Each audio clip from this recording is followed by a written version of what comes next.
बंदर और बढ़ई की एक हिंदी मोरल स्टोरी। एक बार एक व्यापारी ने अपने बगीचे में एक मंदिर बनाने के लिए कई बढ़ई और राजमिस्त्री को काम पर लगाया था।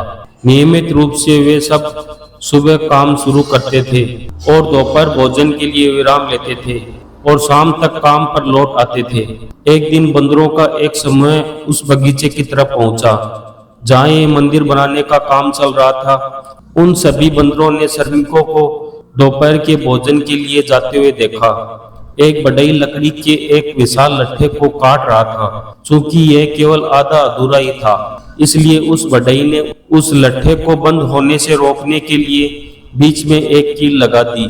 इसके बाद वह अन्य कार्यकर्ताओं के साथ भोजन के लिए चला गया। जब सभी मजदूर चले गए तो बंदर पेड़ों से नीचे आ गए और जहां ये काम चल रहा था उसके चारों ओर कूदने लगे और वाद्य यंत्रों के साथ खेलने लगे।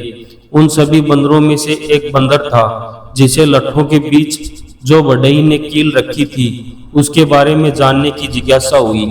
वह लट्ठे पर बैठ गया और खुद को आधे कटे लट्ठे के बीच में रखकर कील को पकड़ लिया और उसे खींचने लगा।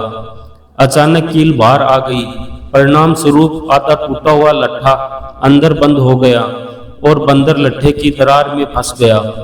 जैसा कि उसकी नीयत थी, वह गंभीर रूप से घायल हो गया था। इसलिए किसी ने सही कहा है कि जो व्यक्ति दूसरों के कार्य में हस्तक्षेप करता है वह अवश्य ही दुख पाता है। हमें कभी भी दूसरों के काम में बीच में टांग नहीं अड़ानी चाहिए। दूसरों के काम में बीच में आने से अक्सर हमारा ही नुकसान होता है।